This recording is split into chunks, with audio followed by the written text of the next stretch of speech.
Assalamualaikum warahmatullahi wabarakatuh. Perkenalkan, nama saya Supadila. Saya guru di SMA Terpadu Al-Qudwah, Lebak, Banten. Saya mengajar fisika kelas 11.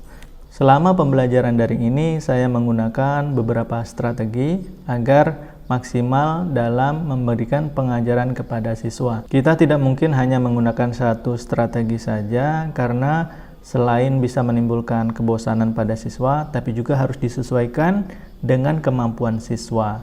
Maksud saya, kadang siswa terkendala dengan jaringan internet atau smartphone-nya. Nah, ini harus disikapi dengan beberapa strategi. Strategi yang pertama adalah membuat presentasi dengan menggunakan PowerPoint. Jadi, saya biasanya menyiapkan PowerPoint itu 1 hari atau 2 hari sebelum hari H mengajar. Saya bikin di laptop, kemudian saya lengkapi dengan materi, dengan gambar-gambar, dengan animasi, suara, video, dan seterusnya. Kemudian ketika sudah selesai, itulah yang ditampilkan pada saat pembelajaran, baik itu lewat Google Meeting ataupun lewat Zoom Meeting. Strategi yang selanjutnya adalah membuat video pembelajaran. Memang untuk membuat video pembelajaran ini biasanya memerlukan waktu yang cukup lama, bisa 3 hari atau bahkan 4 hari, walaupun kadang ada juga yang 2 hari. Nah, walaupun lama, sebetulnya sangat maksimal karena video pembelajaran itu biasanya lebih menarik ya. Kemudian dilengkapi dengan animasi, dengan video, dengan suara dan lain sebagainya, sehingga materi pembelajaran menjadi semakin menarik. Nah, di sini kita harus bisa untuk membuat video pembelajaran yang kadang memerlukan waktu yang lama. Yang selanjutnya, saya kadang harus mengajar dengan menggunakan whiteboard atau papan tulis. Bagaimanapun juga, mata pelajaran fisika itu kadang ada contoh-contoh soal yang tidak bisa hanya dijelaskan lewat PowerPoint atau video pembelajaran. Nah, biasanya ini harus saya terangkan dengan menggunakan whiteboard. Kadang saya harus ke sekolah untuk memakai whiteboard di sekolah, tapi kadang juga memakai whiteboard yang ada di rumah. Strategi yang selanjutnya, saya seringkali menjelaskan contoh soal atau penyelesaiannya dengan menuliskannya di kertas. Dan menurut saya, ini video pembelajaran yang paling sederhana karena bisa dilakukan dengan menggunakan kertas aja. Kita menuliskannya menggunakan pena atau spidol, lalu kita merekamnya dengan menggunakan smartphone. Lalu video ini saya upload di YouTube, kemudian dikirimkan linknya kepada siswa, baik itu melalui Google Meeting, Zoom, atau menyebarkan link itu di grup WhatsApp. Atau kadang saya juga langsung mengirimkan video itu ke WhatsApp siswa. Strategi selanjutnya, saya menggunakan media pembelajaran berupa blog. Kadang ada materi yang hanya berisi teori dan bisa dibaca saja. Nah, biasanya untuk materi ini saya menuliskannya di blog saya. Kemudian saya meminta siswa untuk membacanya, memahaminya, dan memberikan komentar di blog saya.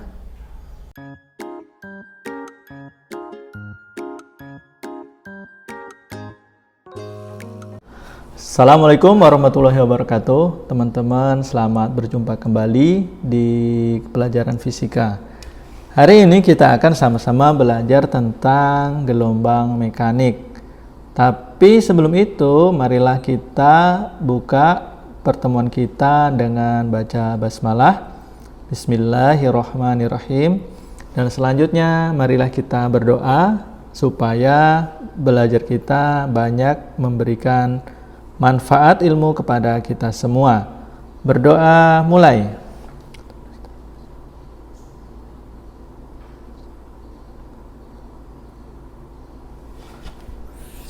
Amin ya robbal alamin. Mudah-mudahan dengan doa itu banyak memberikan semangat dan motivasi kepada kita supaya bisa menyerap dan menuntut ilmu dengan sebaik-baiknya dan memberikan manfaat untuk kita semua. Nah, teman-teman, seperti yang Bapak sampaikan tadi, hari ini kita akan sama-sama belajar tentang gelombang mekanik. Apa yang terbayang ketika mendengar kata gelombang?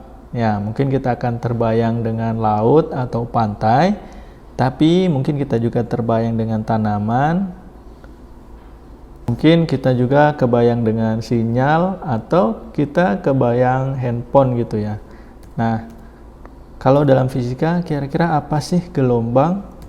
Nah, dalam fisika gelombang adalah getaran yang berulang bisa merambat melalui medium atau tanpa medium. Nah, jadi gelombang adalah getaran yang berulang. Nah, selanjutnya gelombang dibedakan menjadi beberapa jenis. Berdasarkan zat pengantar atau medium yang dilalui, terdapat dua macam gelombang, yaitu gelombang mekanik dan gelombang elektromagnetik. Nah, kita lihat apa itu gelombang mekanik. Gelombang mekanik adalah gelombang yang dalam perambatannya memerlukan suatu medium atau penghantar untuk dapat merambat. Nah, jadi dia memerlukan medium atau penghantar. Selanjutnya, contohnya adalah gelombang pada tali, gelombang pada pegas, gelombang bunyi, dan gelombang di atas permukaan air. Gelombang mekanik ini dibagi menjadi dua jenis, yaitu gelombang transversal dan gelombang longitudinal. Kira-kira apa sih perbedaannya? Nah, gelombang transversal adalah gelombang yang arah getarnya tegak lurus dengan arah perambatan gelombang. Sementara gelombang longitudinal adalah gelombang yang arah getarnya searah dengan rambatannya. Nah, ini dia contoh dari gelombang transversal dan gelombang longitudinal. Nah, di sini ada seorang profesor dengan temannya, dengan mahasiswanya menggoyang-goyangkan tali. Nah, ini adalah simulasi dari gelombang transversal. Sementara gelombang longitudinal ditunjukkan gambar di sebelah kanan, yaitu gelombang yang terjadi pada pegas atau selingki. Nah, demikian teman-teman materi kita pada hari ini. Ada pertanyaan dari kalian? Nggak ada ya? Ya, baik, kalau nggak ada, kita cukupkan materi kita hari ini. Marilah kita tutup dengan bacaan hamdalah. Alhamdulillahirrabbilalamin. Dan kita sempurnakan dengan doa penutup majelis. Subhanakallahumma wa bihamdika asyhadu an la ilaha illa anta astaghfiruka wa atubu ilaik. Mudah-mudahan kalian di sana tetap jaga kesehatan agar tetap bisa belajar dan menuntut ilmu dengan sebaik-baiknya.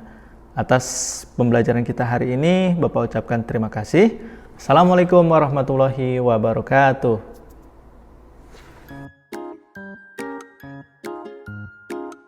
Assalamualaikum warahmatullahi wabarakatuh. Teman-teman, di sini kita akan membahas tentang perubahan benda ketika diberikan gaya atau tekanan. Nah, seperti kita tahu, benda itu akan bisa mengalami perubahan ketika diberikan gaya. Baik itu perubahan tempat ataupun perubahan bentuk.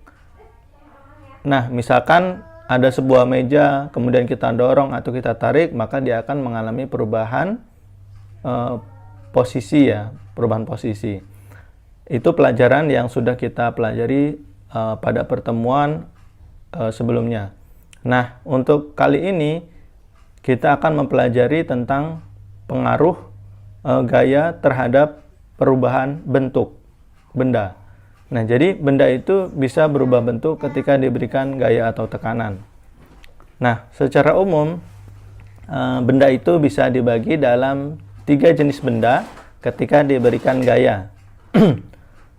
Kita mengenal ada namanya benda elastis, kemudian benda plastis, dan benda rapuh. Nah, mungkin teman-teman sudah pernah mempelajarinya di SMP dulu. Nah, jadi ada benda yang namanya elastis, plastis, dan rapuh. Di sini saya akan memberikan contoh benda yang termasuk dalam ketiga jenis itu. Kemudian apa sih pengertian atau arti dari benda elastis, plastis, dan rapuh itu? Nah, teman-teman, yang pertama saya akan memberikan contoh tentang benda elastis. Nah, seperti ini ya. Ini penggaris besi, jika diberikan gaya atau tekanan seperti ini, dilengkungkan ya, dilengkungkan, maka dia akan berubah bentuk ya. Yang tadinya lurus, kemudian diberikan gaya atau tekanan, maka dia akan melengkung. Lalu, apa yang terjadi pada penggaris ini kalau salah satu gayanya kita hilangkan? Apa yang terjadi pada penggaris ini kalau gayanya dihilangkan? Coba ya, salah satu tangan akan dilepaskan. Maka akan kembali lurus atau kembali ke bentuk semula. Nah, benda seperti ini namanya benda elastis. Jadi pengertian benda elastis adalah benda yang akan kembali ke bentuk semula jika gaya yang bekerja padanya dihilangkan. Jadi ketika gaya diberikan, dia berubah bentuk. Tapi ketika gaya dihilangkan, maka dia kembali ke bentuk semula. Nah, ini namanya benda elastis. Nah, bisa paham ya?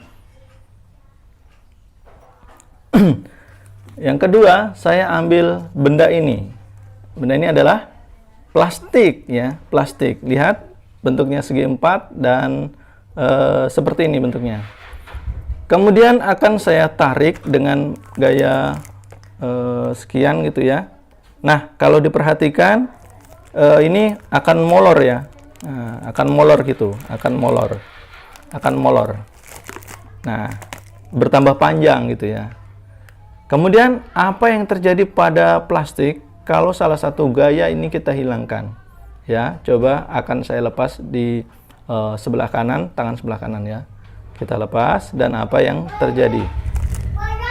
Nah, ternyata dia tidak kembali ke ukuran semula. Dia tidak kembali ke bentuk semula ya, tapi bentuknya seperti ini saja. Jadi nggak berubah. Nah, inilah yang dikatakan benda plastis, yaitu benda yang tidak kembali ke bentuk semula ketika gaya itu dihilangkan. Jadi, benda plastis adalah benda yang berubah bentuk ketika diberikan gaya, ya, bertambah panjang. Tapi, kalau gaya itu dihilangkan, maka dia tidak kembali ke bentuk semula. Ya, tetap panjang atau tetap molor seperti ini. Nah, mudah-mudahan paham ya. Nah, yang ketiga teman-teman, ini ada benda namanya lidi ya, lidi. Jadi, kita akan lihat apa yang terjadi pada lidi ini ketika diberikan gaya ya. Coba kita lihat. Nah, seperti ini ya. Lidi ini patah ya, teman-teman. Lidi ini patah ketika diberikan gaya. Nah, dia tidak bisa kembali. Dia bentuknya hampir apa ya? Hampir sama dengan yang tadi. Hanya dia patah aja gitu. Dia patah. Jadi secara bentuk dia sama, tapi dia patah. Perubahan bentuknya itu bukan hanya bertambah panjang atau bertambah lebar, tapi dia patah gitu. Nah, lidi ini termasuk bisa digolongkan sebagai benda yang rapuh. Rapuh itu mudah patah ya. Jadi kalau udah mudah patah itu sudah tidak bisa kembali seperti semula. Tapi bisa kalian bedakan ya antara plastik dengan lidi ini. Sedikit berbeda, tapi yang rapuh itu ada patah-patahnya gitu ya, ada patahnya. Nah, jadi teman-teman seperti itu pengertian dari 3 jenis benda, yaitu elastis, plastis, dan rapuh.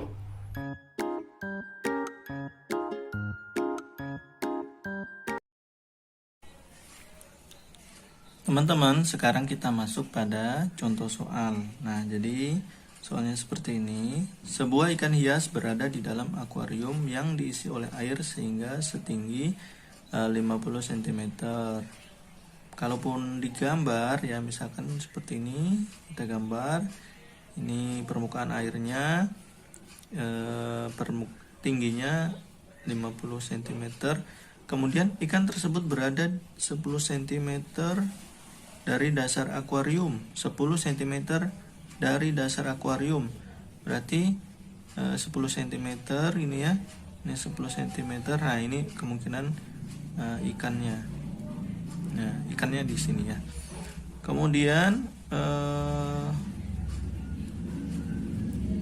kalau gambarnya seperti ini ya, tingginya 50 cm atau dalamnya 50 cm, kemudian ikan itu berada 10 cm dari dasar. Kira-kira tingginya berapa? Kedalamannya ya. Ingat, untuk tekanan hidrostatis itu ngitungnya kedalaman itu dari permukaan ya, dari permukaan ke bendanya atau ke objeknya. Nah, jadi kira-kira berapa kedalamannya? Nah, gini ya, 50 dikurangi 10 cm. Ini dapatnya 40 cm. Oke, selanjutnya apa ini? Tekanan yang kita tulis diketahuinya dulu ya. Ini hanya diketahui 40 cm udah. Kemudian percepatan gravitasi 10 meter per sekon kuadrat. Kemudian massa jenis air Rho sama dengan 1000 kg per meter kubik. Yang ditanya apa? Hitunglah tekanan hidrostatis. Teman-teman, materi tentang tekanan hidrostatis ini kayaknya gampang loh ya. Jadi mudah-mudahan kalian bisa. Baik, kita tulis rumusnya. Apa rumus dari pH atau tekanan hidrostatis? Rumusnya adalah Rho dikali G dikali H gitu ya. Rho-nya 1000, G-nya 10, H-nya 40 cm. Kalau dijadikan meter berapa? Jadinya 0,04. Baik, ini kita tulis 0,4. Nah, ini kita bisa selesaikan ya. 10 dikali 0,4 itu dapatnya 4. 4 dikali 1000 dapatnya 4000. Nah, satuannya apa? Satuannya adalah Newton per meter ya. Sementara itu untuk contoh soal tentang tekanan total atau tekanan total itu sama dengan tekanan mutlak ya, tekanan mutlak. Ingat, kalau tekanan mutlak itu berarti apa? PO ditambah pH. Oke, jadi di sini kita cari dulu pH-nya. Kita tulis diketahui apa? Nih ya, kedalaman 10 meter. Berarti H sama dengan 10 meter. Kemudian massa jenis air laut Rho sama dengan 1000 kg per meter kubik. Kemudian P0 ya, P0 itu 1 atm. Nah, untuk diketahui 1 atm itu sama aja dengan 10 pangkat 5 Pascal atau 10 pangkat 5 Newton per meter. Nah, seperti itu ya. Oke. Di sini kita bisa cari dulu tekanan hidrostatisnya berapa. Baik, tekanan hidrostatis itu rumusnya Rho dikali G dikali H. Rho-nya 1000 dikali 10, H-nya berapa? 10 meter. Berarti dapatnya berapa? 100.000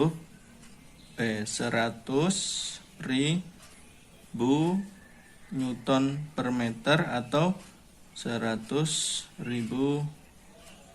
Pascal. Oke. Kita udah dapat pH. Berarti bisa kita isi di sini ya. Tekanan udara luar tadi 1 atm. 1 atm itu sama aja 10 pangkat 5 Pascal ya. 10 pangkat 5 Pascal. Di sini tadi kita dapatnya berapa? 100.000 Pascal. Ini sama aja dengan 10 pangkat 5 Pascal ya. Nah, ternyata di sini 10 pangkat 5 Pascal juga. 10 pangkat 5 ditambah 10 pangkat 5 berarti berapa? 20 pangkat atau gini, 100.000 tadi ya. 100.000 Pascal ditambah 100.000 Pascal dapatnya berapa? 200.000 Pascal atau 2 kali 10 pangkat 5 Pascal. Nah, seperti itu.